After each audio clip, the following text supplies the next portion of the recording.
नमस्कार आप सभी को, बहुत स्वागत है आपका मेरे YouTube चैनल पर। मैं मीनू सिंह सिरोही और आज मैं आपके सामने एक ऐसा प्रश्न लेके आई हूँ, हो सकता है कि उसका सामना आपको भी अपने प्रोफेशन में करना पड़ता है। मैं astrology, palmistry, numerology, tarot, vastu आदि की टीचिंग भी करती हूँ और कंसल्टेशन भी देती हूँ। तो मेरे सामने अक्सर क्लाइंट का एक क्वेश्चन आता है कि क्या ये सब्जेक्ट मैम ये लाइफ चेंजिंग हो सकते हैं, या आप हमें कंसल्टेशन दे रहे हो तो जो आप हमें रेमेडी बताओगे तो क्या वो हमारी भाग्य बदल सकता है, या अगर हम इस सब्जेक्ट को सीख लें तो फायदा क्या है। जब डेस्टिनी प्री डिसाइंड है, मतलब कि सब कुछ पहले से ही डेस्टाइंड है, तो कैसे हम इस सब्जेक्ट से ज्यादा लाभ उठा सकते हैं। तो देखिए, क्वेश्चन बहुत छोटा सा है लेकिन इसमें गहराई बहुत ज्यादा है और इसके लिए हमें बहुत सारे सिनेरियो को, बहुत सारे तथ्यों को समझना होगा, जिसमें से पहला तथ्य ये है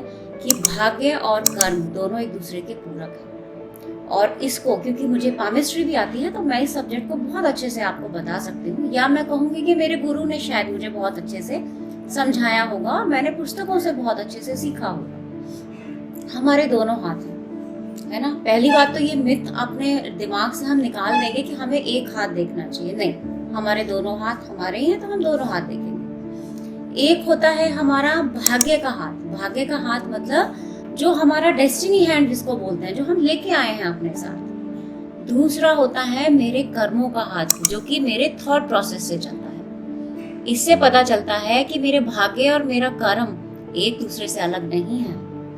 इसका एक और एग्जाम्पल है कर्मा थ्योरी, जिसको हम कर्म का सिद्धांत कहते हैं। इसमें मैं आज आपको संचित कर्म, पूर्वार्जित कर्म यानी मेरा प्रारब्ध और मेरे क्रियामान कर्मों के बारे में बताती हूँ। संचित कर्म, देखिए, मैंने आज मीनू बन के जन्म लिया, लेकिन उससे पहले भी मैंने लाखों हजारों जन्म लिए होंगे ना।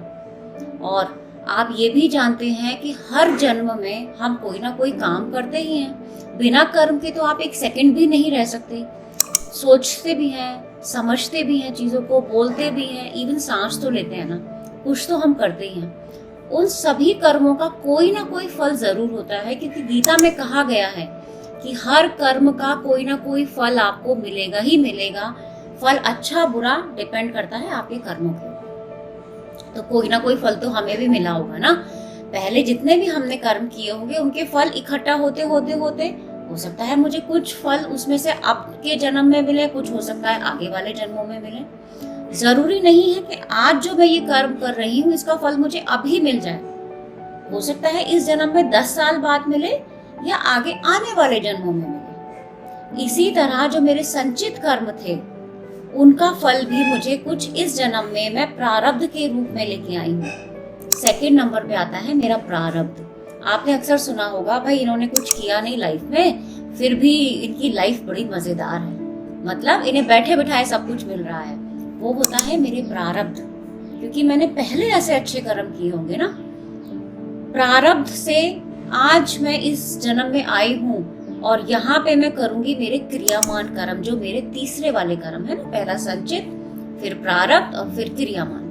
क्रियामान जो मैं करूंगी, और ये जितने भी सारे सब्जेक्ट्स हैं ये मेरे क्रियामान कर्मों में हेल्प करेंगे। इसीलिए आप अक्सर सुनते होंगे, हमारे बड़े बूढ़े भी कहते हैं, या हम अपने बच्चों को शिक्षा बहुत देते हैं, है ना। और हम हमेशा क्या कहते हैं, बेटा प्रेजेंट की सोचो, हमेशा आज की सोचो, अच्छे कर्म करो, या जो हुआ सो अच्छे के लिए हुआ, क्यों चिंता करते हो।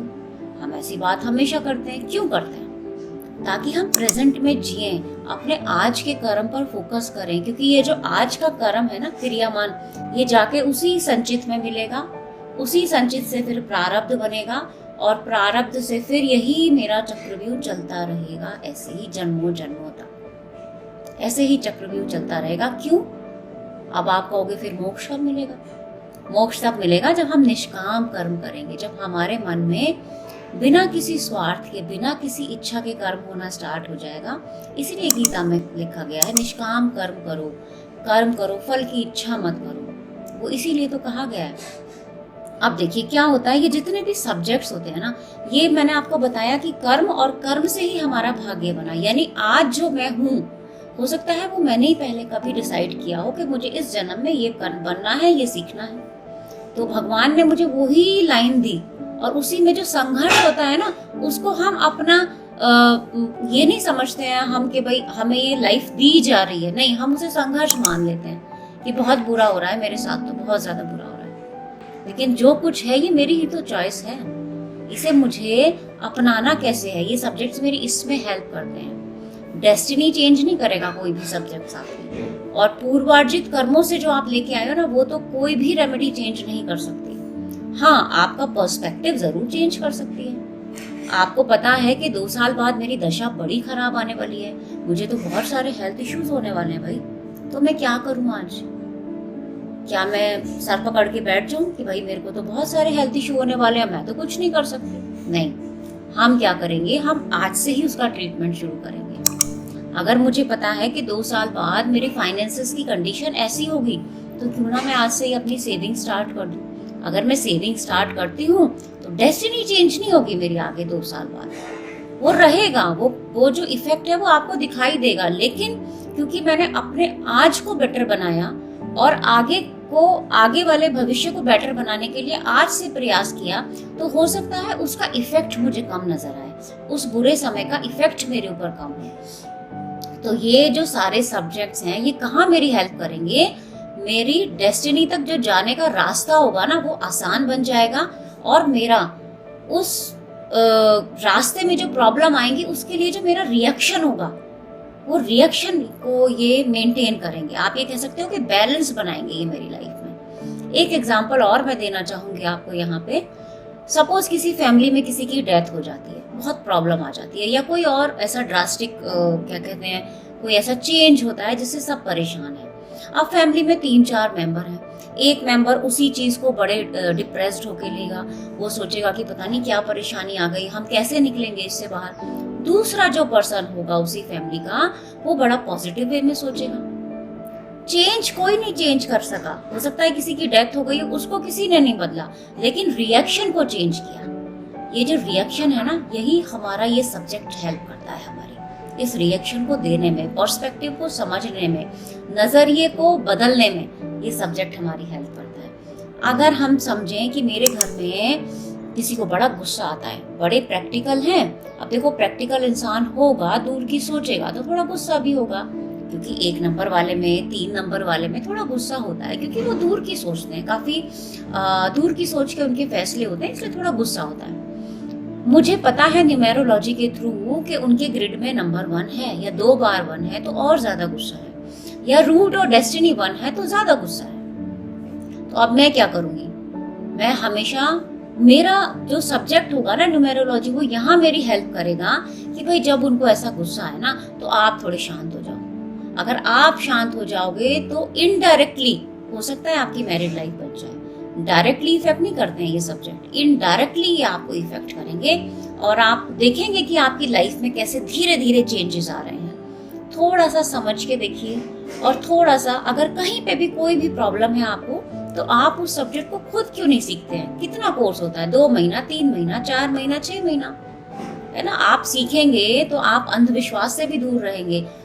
आप देखते होंगे बहुत उपायों के चक्कर में ना, बहुत सारे लोगों का ज्योतिष से, न्यूमेरोलॉजी से, पामिस्ट्री से अपना क्या कहते हैं, विश्वास उठ गया है। तो आप खुद से सीखिए उस सब्जेक्ट को। बुक्स हैं आप लोगों के पास, मार्केट में बुक्स अवेलेबल हैं, खुद पढ़िए, सीखिए।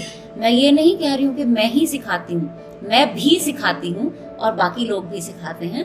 तो अगर आपको मेरा ये पढ़ाने का तरीका अच्छा लगे तो आप बिल्कुल मुझे संपर्क कर सकते हैं, और मेरे यहाँ क्लासेस भी चलती हैं, मैं भी क्लासेस लेती हूँ। और मेरे गुरुजी, जहाँ से मैंने एस्ट्रोलॉजी सीखी है, ट्रूथ ऑफ एस्ट्रो, उसका लिंक आपको डिस्क्रिप्शन बॉक्स में मिलेगा।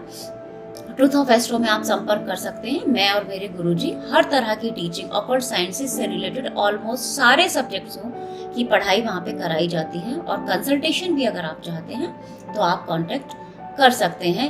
YouTube पे बहुत सारे वीडियोस ट्रूथ ऑफ एस्ट्रो के नाम से आप देखेंगे एक चैनल, और वहाँ पे बेसिक एस्ट्रोलॉजी के 1000 से भी ज्यादा वीडियोस हैं। आपको बेसिक के लिए कहीं भी भटकने की जरूरत नहीं है, और बहुत ही साइंटिफिक वे में आपको सारी वीडियोस मिलेंगे। साथ में प्रैक्टिकल सेशंस भी कराए जाते हैं, क्योंकि सिद्धांत सब बता देते हैं, लेकिन प्रैक्टिकल कौन कराएगा। तो हम प्रैक्टिकल सेशंस भी देते हैं, वो यूट्यूब पे अवेलेबल हैं और इस चैनल पे भी आपको मंथ में एक वीडियो प्रैक्टिकल सेशंस की दी जाएगी। आप किस तरह की प्रैक्टिस करना चाहते हैं, किस तरह का टॉपिक समझना चाहते हैं, अगर आपको कहीं पे भी कोई भी भ्रम है तो आप कमेंट में ज़रूर लिख के दीजिएगा। हो सका तो हम उस पर वीडियो ज़रूर बनाएंगे। आज के लिए मैं इतना ही रखूंगी। बहुत बहुत धन्यवाद।